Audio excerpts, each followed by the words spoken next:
What is going on? Pretender here, back with another Honkai style guide, and today I'm here with the full build guide for the character that's going to be rerunning in the first half of 3.1, being Yunli. So this video is going to be taking you over her kit and Eidolons, then we'll be taking you over the best Lightcone options, followed by that will be both best Relics and Planar Ornaments, and then finally it will be the main stat and substat recommendations for Yunli. That's all I want to say. If you guys find this video helpful in any way, shape, or form, drop a good like would be greatly appreciated. If you're new or haven't done so already, be sure to subscribe and turn on the bell icon for future videos like this along with all other types of style content. If you know anyone that may be looking for a Yunli guide, make sure to send them this video as it may help them. Also join the Discord, the link is in the description below, and let's get straight into the video. So Yunli is a physical character following the path of destruction. Her basic deck deals physical damage equal to 100% of Yunli's attack to a single target enemy. Her skill restores HP equal to 30% of Yunli's attack plus 200, deals physical damage equal to 120% of Yunli's attack to a single target enemy, and physical damage equal to 60% of Yunli's attack to adjacent targets.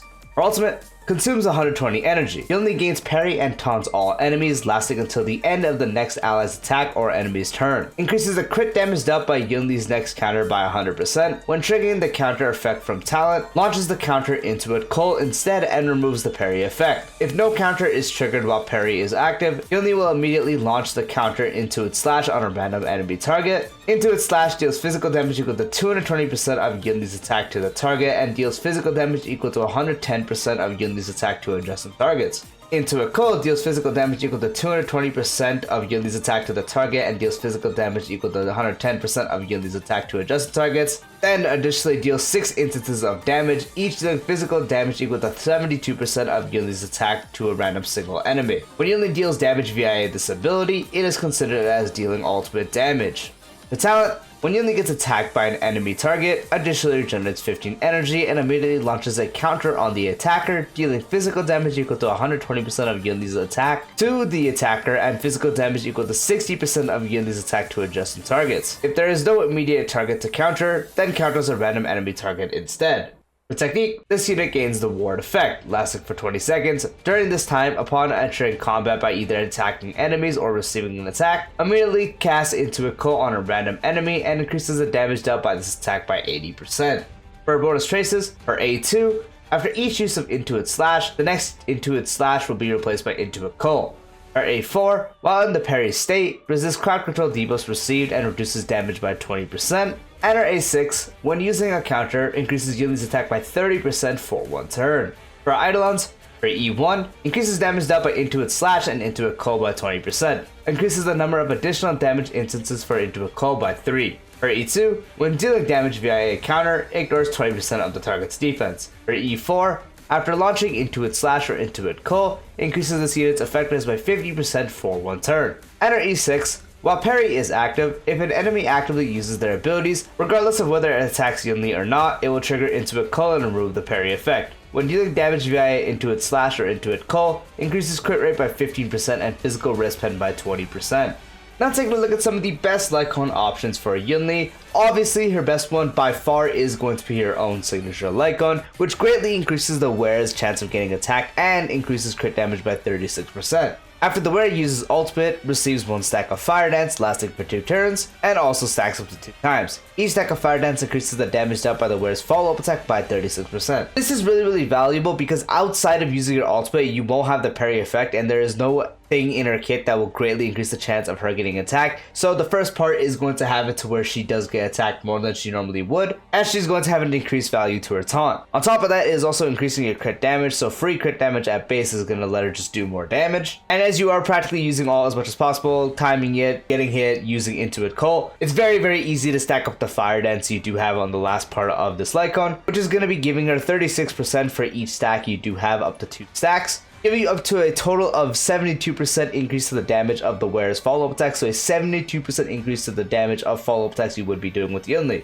So with that stack going to be applied to a normal counter, if you mess up and proc slash, or if you get the proper Into It Cole, it's going to be receiving a massive increase to damage, which is why her signature Lightcone is far and none the best option you can use by far. Another great option is actually Blade Signature Lightcone, which provides a 18% increase to crit rate and a 18% increase to max HP. When the wearer is attacked or consumes their own HP, they get a 24% increase to damage and is removed the next time the wearer uses an attack. So as she is getting crit rate, which is going to be very important as you do want to have a lot of crit rate on Yunli. The fact this Lightcone does give you some crit rate is nice. It gives you some max HP. It doesn't really matter that it does. It's still nice because it gives you some more survivability, but it's not super good. And as she does get hit to proc her counter, she's going to be getting the 24% increase to damage for practically any time she attacks and applies with a counter. So getting a free 24% increase to damage is going to be really nice. So mainly for the 18% crit rate and the extra 24% damage is great. HP again isn't the best, but it's also not the worst as it will help you with some more survivability, which makes Blade Lightcone overall a really good option you can use. Another good option is actually Danheng Signature Lightcone, which provides an 18% increase to crit rate. When the wearer uses their basic attack, they gain a stack of Dragon's Call, which will last for 2 turns, and each stack increases attack by 18% and energy regeneration rate by 6%, and can be stacked up to 2 times. So as I mentioned, getting more crit rate, 18% here is going to be very good. This will require you to weave in some basic attacks in order to get these stacks of Dragon's Call, which is definitely no problem. You don't have to spam skill. Spamming Yunli's skill is good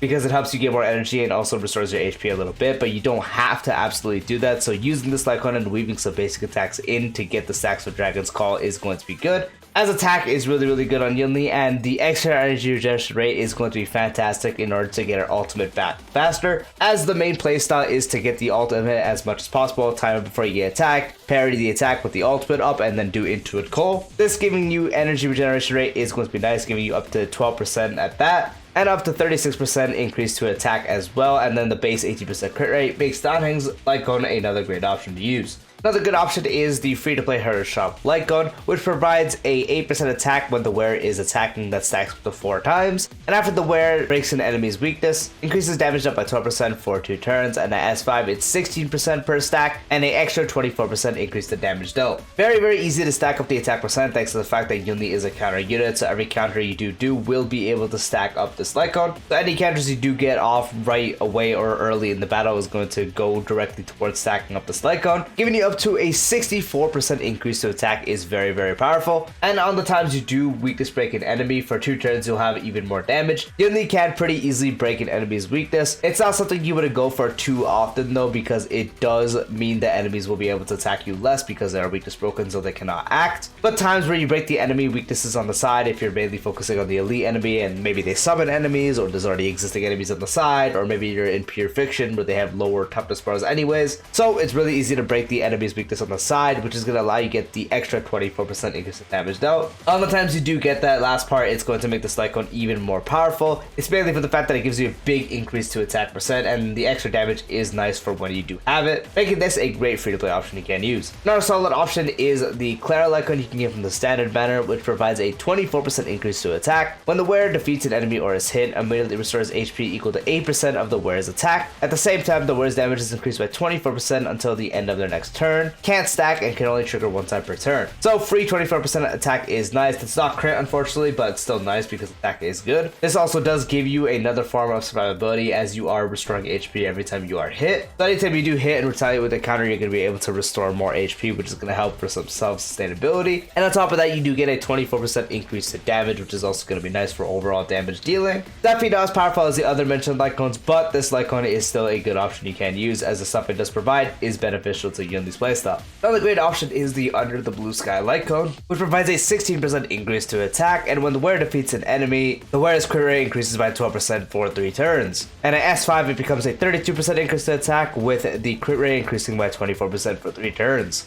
So once again, a nice increase to attack is going to be beneficial for overall damage. And as I mentioned, crit rate is very important, so this giving you 24% is going to be really good. You can easily defeat enemies on the side, whether you're using Intuit Call and just having that kill them on the side while you focus the main enemy down, or you use skill to kill them. Whatever you do to provide the 24% increase to crit rate is going to be super beneficial, as it's a very high amount, which is why Under the Blue Sky is another powerful option you can use.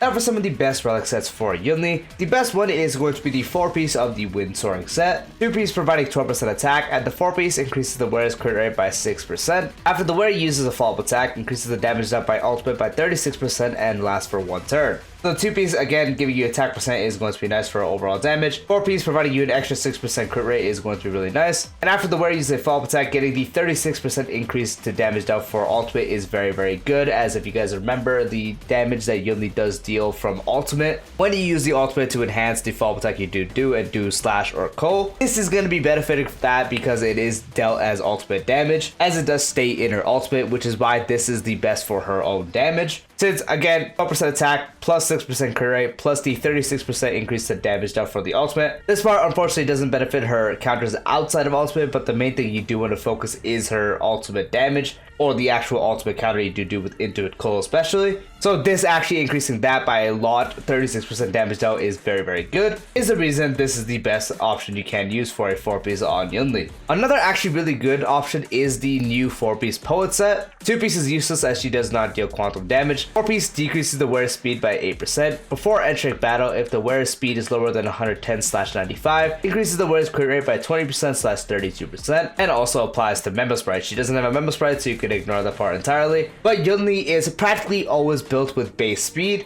and having this on her is going to lower her base speed to below 95, which is going to allow you to get up to a 32% increase to crit rate, which is a very, very, very massive increase. You still will obviously want crit rate rolls, but this will allow you to allocate a lot more on attack percent and crit damage for more damage output, as this Relic set is going to be taking care of up to 32% crit rate you would have, which is absolutely massive. 32% is a lot of crit rate, so this 4-piece is very, very useful, as once again, Yunli is practically never built with speed, and her base speed is low enough to where the extra 8% decrease to speed would actually get her below 95 to give her the full 32% increase to crit rate. Just know you don't want to have speed rolls on your relic, so you don't go over 95, as if you're over 95 you will only get the 20% rather than the 32%, and you definitely want the full 32%. But if you are able to do that, which will allow you to once again allocate more stats rolls into something like crit damage and attack percent, is what makes the 4-piece Poet set a great option on Yunli. Another really good option is the 4-piece of the Grand Duke set. 2-piece increasing damage dealt by follow-up attacks by 20%.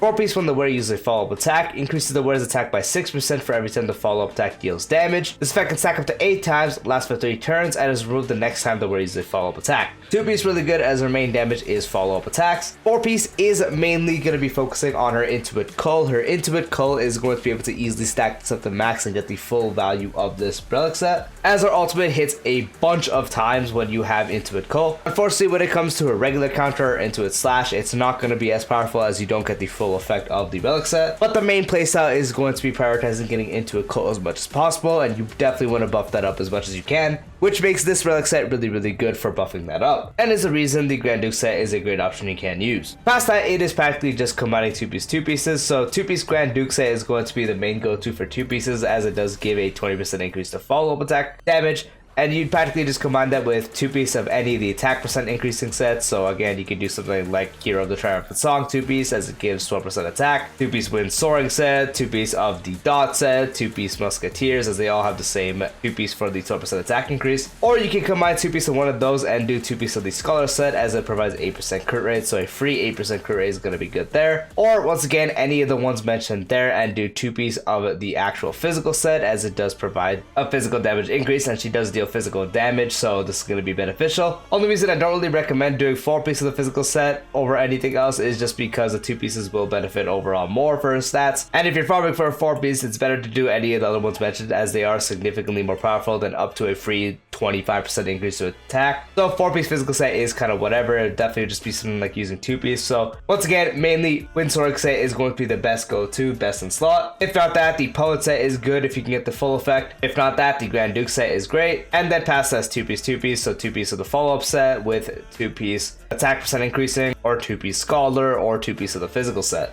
For Planar Ornaments, she only really has 2 options. Overall, the best one when it is fully stacked is the Durden set. And what it does is anytime an ally uses a follow-up attack, which does include the wearer gains a stack of merit, stack up to 5 times. Each merit stack will increase the wearer's follow-up damage by 5%. And once there is 5 stacks, you also get a 25% increase to crit damage for the wearer. So it's really easy for Yunli to stack this up because she is constantly dealing counters, so any enemy that does attack constantly is going to allow you to stack this up very fast. And if you have anyone on the team that may also use a follow-up attack, it can help you with that as well. overall, giving you up to a 25% increase to follow-up attack damage and also 25% crit damage. Follow-up attack damage, once again, is our main source of damage, and then the 25% extra crit damage is going to benefit any source of where you do crit per damage output. So when it is fully stacked, it is the best set you can do. Another fantastic set is also just running Inner Sasato. Inner Sasato isn't too much worse than running Durin. Durin is better when it's fully stacked, but Sasato is ahead when it isn't fully stacked, because Sasato provides 8% increase to crit rate. When the wearer's crit rate reaches 50% or higher, increases damage dealt by the wearer's ultimate and follow-up attack by 15%. So 8% crit rate is really nice. As I mentioned, you want to get as much crit rate as possible. Definitely going to have a lot over 50, so the free extra damage increase for ultimate and follow-up damage is going to be really good. It only outperforms Durin when Durin isn't fully stacked. Once you get to a fully stacked Durin, Durin does outperform it, but if you have a very good Inner Sasato set as opposed to having a mediocre Durin set, you can also just opt to use Inner Sasato. That is completely fine, which is why Inner Sasato is also a great option you can use. For the main stats on the relics, for the body, you want to have crit rate or crit damage. You are practically always going to be running crit rate on Yunli, but in cases you have really good crit rate rolls, or you're doing poet set and you have really good crit rate rolls at the same time, you already have enough, then you can opt to do a crit damage body, but in most cases you will always be using crit rate. For the feet, you want attack percent. For the orb, you want physical damage, and for the link rope, you want attack percent. For the substats, it's practically just your generic DPS roll, so crit rate, crit damage, attack percent. You want to get as much crit rate as possible. Definitely aim for at least 85 crit rate at base. You can also account for any in-battle buffs such as Sparkle Lightcone or Sunday in general, which are cases where you can cut down a bit. Sunday gives 20, so you only need 80 to get 100%. Sparkle Lightcone gives about 10, so you would still want about 90. You want to get to as close as 100% crit rate as possible, as Yunli Intuit Cull hits so many times, and her Intuit Cull does get an extra 100% crit damage dealt for that attack. So having, let's say, 95 crit rate and 100% crit damage only actually would be 95% crit rate, and when you do Intuit Cull, it'd be 95% crit rate with 200% crit damage, which is why you definitely want to prioritize getting a very high amount of crit rate, as you do want to crit as much as possible. But again, crit damage rolls are still very much welcome. More crit damage, the more damage she'll do, and more attack percent is also going to further increase her damage. So once again, get crit rate as much as possible. Try to get a minimum amount of 85. Can be a bit less depending on what buffs you're running in battle. Then crit damage, and then attack percent. And that is the full build guide for Yunli. Hope you guys found this video helpful. If you did, drop a like, I'd greatly appreciate it. If you haven't done so already, be sure to subscribe and turn on the bell icon for future videos like this, along with all other types of Star Wars content. That's all I want to say. Peace out.